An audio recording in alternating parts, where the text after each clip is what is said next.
Hello my dear friends, welcome back guys. ഒരുപാട് പേര് എന്നോട് ഷവോമി 14 ചാർജിങ് സ്പീഡിനെ പറ്റി ചോദിക്കുന്നുണ്ടായിരുന്നു. സോ ഇന്ന് നമുക്ക് ഷവോമി 14 14 അൾട്രയുടെയും ചാർജിങ് സ്പീഡ് എങ്ങനെയാണെന്ന് ചെക്ക് ചെയ്യാം.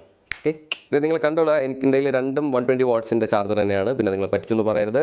സോ നമുക്ക് ചാർജിങ് എങ്ങനെയാണെന്ന് ചെക്ക് ചെയ്യാം. ഗൈസ്, ഇപ്പോൾ രണ്ട് ഫോണിൽ 4% ചാർജ് നിൽക്കുവാണേ.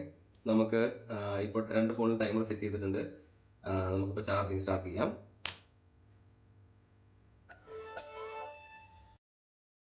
ഏകദേശം 31 മിനിറ്റിൽ രണ്ട് ഫോണും ഫുൾ ചാർജ് ആവുമെന്നാണ് ഷവോമി പറയുന്നത്.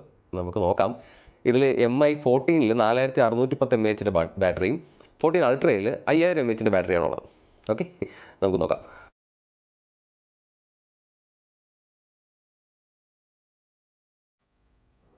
പത്ത് മിനിറ്റായി ഗൈസ്, എന്തായി കാണും ഗൈസ്. 10 മിനിറ്റ് കഴിഞ്ഞപ്പോഴത്തേക്ക് MI 14 30%, 14 അൾട്രയിൽ 22% ചാർജ് കയറിയിട്ടുണ്ട്. ഈ രണ്ട് ഫോണിൻ്റെയും ബാറ്ററി സെറ്റിംഗ്സിൽ ബൂസ്റ്റ് ബാറ്ററി ചാർജ് എന്ന് പറഞ്ഞൊരു ഓപ്ഷൻ ഉണ്ട്.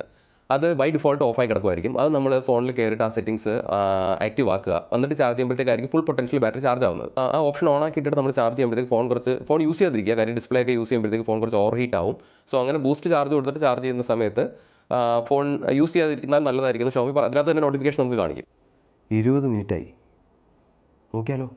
20 മിനിറ്റ് കഴിഞ്ഞപ്പോഴത്തേക്ക് 14 ഏകദേശം 45% ചാർജും അൾട്രയിൽ 38% ചാർജും ആയിട്ടുണ്ട്. ഗൈസ്, രണ്ട് ഫോണിലും 90 വാട്ട്സ് വയർഡ് ചാർജിങ് ആണ് സപ്പോർട്ട് ചെയ്യുന്നത്. ഷോമി 14 50 വാട്ട്സ് വയർലെസ് ചാർജിങ്ങും 14 അൾട്രയിൽ 80 വാട്ട്സ് വയർലെസ് ചാർജിങ്ങും സപ്പോർട്ട് ചെയ്യുന്നുണ്ട്. അതുകൂടാതെ രണ്ടിലും 10 വാട്ട്സിൻ്റെ റിവേഴ്സ് വയർലെസ് ചാർജിങ്ങും ഉണ്ട്. രണ്ട് ഫോണും 90 വാട്ട്സിൻ്റെ വയർഡ് ചാർജിങ് ആണ് സപ്പോർട്ട് ചെയ്യുന്നുണ്ടെങ്കിൽ പോലും ഷവോമി നമുക്ക് 120 വാട്ട്സിൻ്റെ ചാർജർ തന്നിട്ടുണ്ട്. സോ നമുക്ക് ഫ്യൂച്ചറിലാണെന്നുണ്ടെങ്കിലും കുറച്ചുകൂടെ ചാർജിങ് കപ്പാസിറ്റി കൂടിയ ഫോണുകൾ വാങ്ങിയാൽ പോലും നമുക്ക് ഈ ചാർജർ വെച്ചും ചാർജ് ചെയ്യാൻ പറ്റും. പിന്നെ അതുകൂടാതെ PD ചാർജ് സപ്പോർട്ട് ചെയ്യുന്നതാണ്. നമുക്ക് ലാപ്ടോപ്പ് ഒക്കെ വേണമെന്നുണ്ടെങ്കിൽ ഈ ചാർജർ വെച്ച് ചാർജ് ചെയ്യാവുന്നതേ ഉള്ളൂ. പിന്നെ വേറൊരു സംഭവം നമ്മൾ ആലോചിക്കേണ്ടത്, ആപ്പിളും സാംസങ്ങും പണ്ടേ കളഞ്ഞു. ഇപ്പോൾ നമ്മുടെ OnePlus ഒക്കെ ചാർജർ ബോക്സിൽ നിന്ന് മാറ്റുന്നതാണ് കേൾക്കുന്നത്. സോ ഭാവിയിൽ ഈ ഷവോമി ഉൾപ്പെടെ സകലമാന കമ്പനികളും അവരുടെ ചാർജിങ് അഡാപ്റ്റർ എല്ലാം ബോക്സിൽ നിന്ന് എടുത്ത് മാറ്റാനുള്ള എല്ലാ സാധ്യതകളും ഉണ്ട്. അപ്പോൾ ഇനി മുതൽ ഫോണൊക്കെ വിൽക്കുന്ന ആരെങ്കിലും ഉണ്ടെന്നുണ്ടെങ്കിൽ നല്ല കപ്പാസിറ്റിയുടെ ചാർജറൊക്കെ ആയിരിക്കുന്നെങ്കിൽ എന്തായാലും ചാർജർ ഒന്നും കൊടുക്കാൻ നിൽക്കണ്ട. ബിക്കോസ് അല്ലാന്നുണ്ടെങ്കിൽ നാളെ വാങ്ങുന്ന പുതിയ ഫോണിന് നമ്മൾ വീണ്ടും പൈസ കൊടുത്ത് ചിലപ്പോൾ ചാർജർ വാങ്ങേണ്ട അവസ്ഥയായി പോകും. ഈ ഫാസ്റ്റ് ചാർജിങ് എന്ന് പറയുന്നത് ഇന്നത്തെ കാലത്ത് നമുക്ക് ഭയങ്കര കൺവീനിയൻ്റ് ആയിട്ടുള്ള സംഭവമാണ്. ബിക്കോസ് നമ്മൾ എവിടെയെങ്കിലുമൊക്കെ പോകാൻ നിൽക്കുമ്പോഴത്തേക്കായിരിക്കും ഫോണിൽ ഇത്ര ചാർജ് ഉള്ളൂ, പെട്ടെന്ന് ചാർജ് ചെയ്യുന്നൊക്കെ വിചാരിച്ചിട്ട് ചാർജ് ചെയ്യാൻ കുത്തിയിട്ട് ഫാസ്റ്റ് ചാർജിങ് കൊണ്ട് ടപ്പേന്ന് പറഞ്ഞ ചാർജായിട്ട് നമുക്ക് ചാർജ് ചെയ്ത് ഫോൺ എടുത്തുകൊണ്ട് പോകാം. അപ്പോൾ നാളെ നമുക്ക് ഇത്രയും ഫാസ്റ്റിൽ ചാർജ് ചെയ്യാൻ പറ്റുന്ന ഒരവസ്ഥയിൽ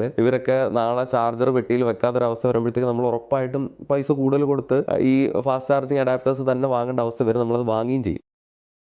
അരമണിക്കൂറായി, ഇനി എനിക്ക് വരത്തില്ല, മതി. അരമണിക്കൂർ ആയപ്പോഴത്തേക്ക് 14 60%, 14 അൾട്രയിൽ 50% ചാർജായി.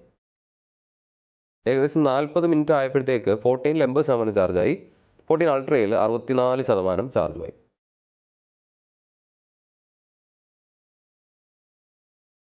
ഗൈസ്, അങ്ങനെ ഏകദേശം 53 മിനിറ്റിൽ ഷവോമി 14 100% ചാർജായി.